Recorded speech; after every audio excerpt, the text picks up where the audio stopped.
तल्ख बात से करना चाहूँगा कि अभी सर ने बात भी की और ये बात एक तल्ख हकीकत है कि इस वक्त जंग वकला जो है वो वकला की जो क़यादत है उस क़यादत को बहुत ही शक की निगाह से देखते हैं।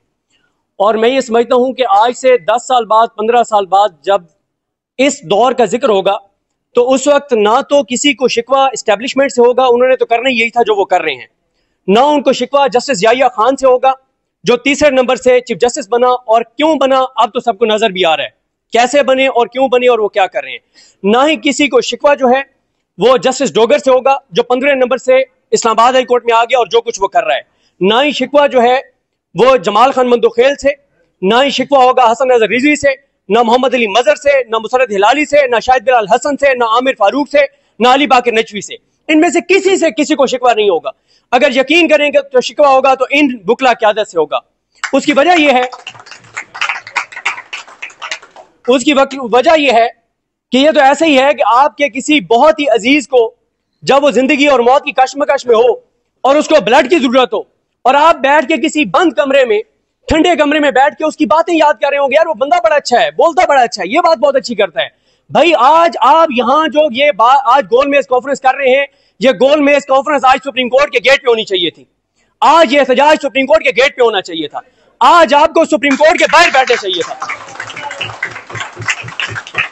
देखें बात यह है कि इस्लामाबाद हाई कोर्ट के 5 आजाद जजेस, justice Mohsin Akhtar Kiyani, justice Tariq Mahmood Jahangiri, justice Babar Sattar, justice Sardar Ejaz Isa Khan, justice Saman Rifat Imtiaz, वो 5 दलेर जज।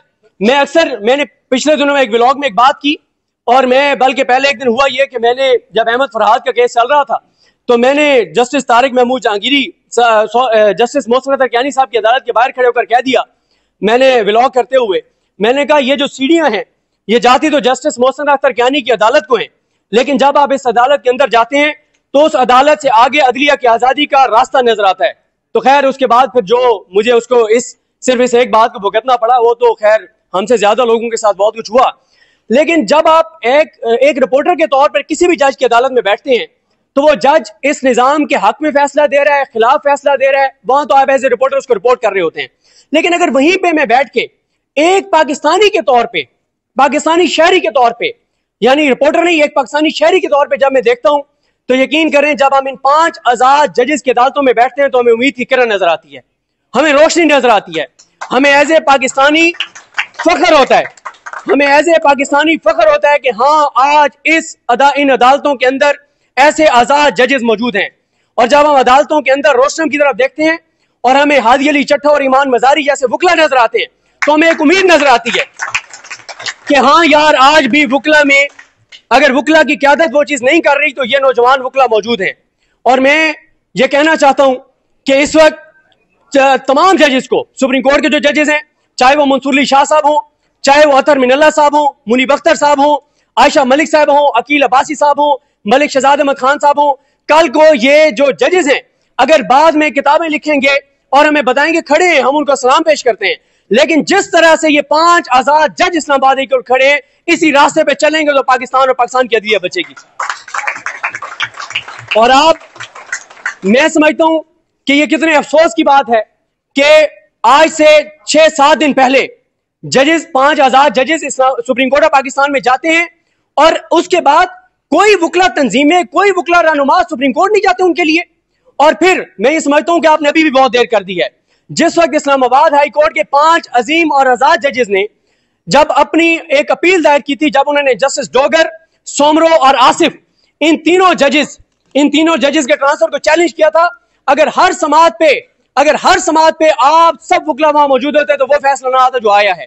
अगर आप जब ईद की छुट्टियों के बाद वो केस लगा तो अगर आप वकला इतनी बड़ी तादाद में, आप जो बड़े नाम है, मौजूद होते तो मुझे नहीं लगता कि सलाउद्दीन पंवर साहब वो करते जो उन्होंने किया है। उन्होंने तो अपने करियर का फैसला कर दिया ना आइंदा वाले दौर का, आइंदा जब तक उन्होंने सुप्रीम कोर्ट में रहना है। मैं आज भी आखिरी बात ये करना चाहता हूं कि अगर आप पाकिस्तान को बचाना चाहते हैं, अगर आप पाकिस्तान की अदलिया को बचाना चाहते हैं, और अभी किसी ने यहां पर बात की और बड़ी दुरुस्त बात की, आप 26वीं आईनी तरमीम के बाद देखें कि कितने लोग पंजाब की अदालतों के अहाता अदालत में कत्ल कर दिए गए हैं। क्यों? क्योंकि लोगों को एतमाद नहीं रहा अदालतों के ऊपर, लोगों को जजेस पर एतमाद नहीं रहा। आज भी एक मुझे कई वकील बताते हैं मुझे कई वकील बताते हैं कि लोग पहले हमारे पास आते थे केस लेकर, अब लोग हमारे पास आते हैं कहते हैं जी फलानी अदालत में केस है, उस एरिया के सेक्टर कमांडर से कोई दुआसलाम है आपकी, आप उस सेक्टर कमांडर को कह सकते हैं कि हमारे केस का फैसला करवा दें।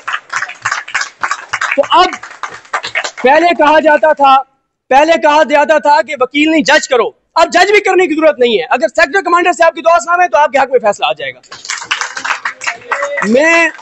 मैं आखिर में एक वाकया सुनाकर, मैं हमारे एक दोस्त हैं, बड़े प्यारे दोस्त हैं, जाहिर है हम भी किसी वक्त में, मैं उसको अपने जमाने जहलियत कहता था जब हम उस साइड पे खड़े थे, तो आज हम तो जाहिर हमने सीखा और इधर आ गए हैं और जो कुछ हमने किया उसमें माफी भी मांगते हैं।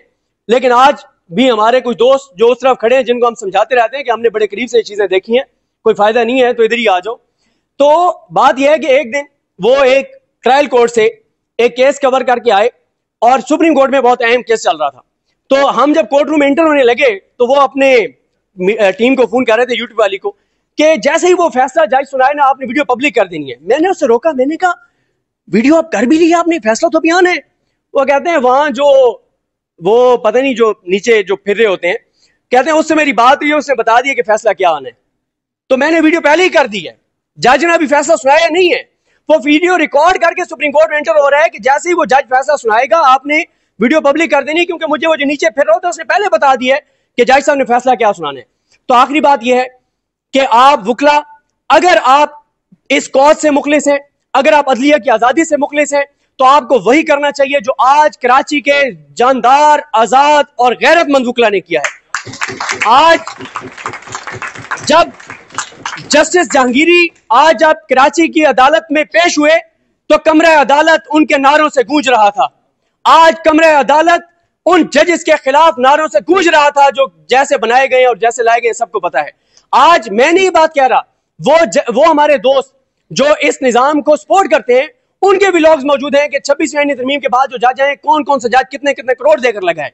तो आप अगर अदलिया के आजादी और इस कॉज से मुखलिस हैं तो आपकी अगली मीटिंग, आपका अगला इवेंट सुप्रीम कोर्ट के अहाते में होना चाहिए। आपको रोजाना जस्टिस याहिया खान की अदालत में जाना चाहिए और उन्हें कहना चाहिए कि सुप्रीम जुडिशल काउंसिल की मीटिंग बुलाएं और उनसे पूछें। हमारे रिपोर्टर्स ने रिपोर्ट किया है कि जब सुप्रीम जुडिशल काउंसिल की आखिरी मीटिंग हुई है तो मंसूर अली शाह साहब ने और मुनीब अख्तर साहब ने कहा कि ये जहांगीरी साहब और मोहसिन अख्तर कैनी साहब का जो मामला है इसको भी टेकअप कर लें, ये भी झूठी दरखास्त है, इनको भी फैसला कर लें। तो जस्टिस याहिया खान ने कहा नहीं, इनको पेंडिंग रखना है। उन्होंने पेंडिंग रखा, फिर इस्लामाबादी कोर्ट में क्या हुआ, फिर वहां पे सिंध हाई कोर्ट में क्या हुआ, आपके सामने है। मसला ये है कि ये जो आज जजेस बैठ के दीदा दलेरी से बिल्कुल नंगे होकर जो कुछ कर रहे हैं वो इसलिए कर रहे हैं कि आप लोग कमजोर हैं।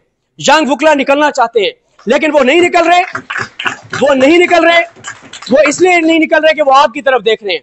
और अगर आज अदलिया को ना बचाया गया, जो रईस है, ये 5 जज हैं, हमें तो खौफ रहता है कि यार ये जज भी कहीं हिम्मत ना हार बैठे, थक ना जाएं।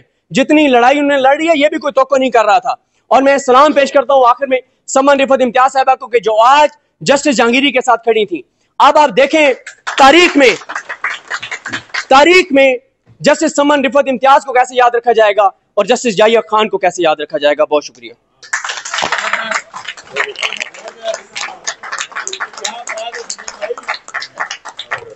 अब मैं लाहौर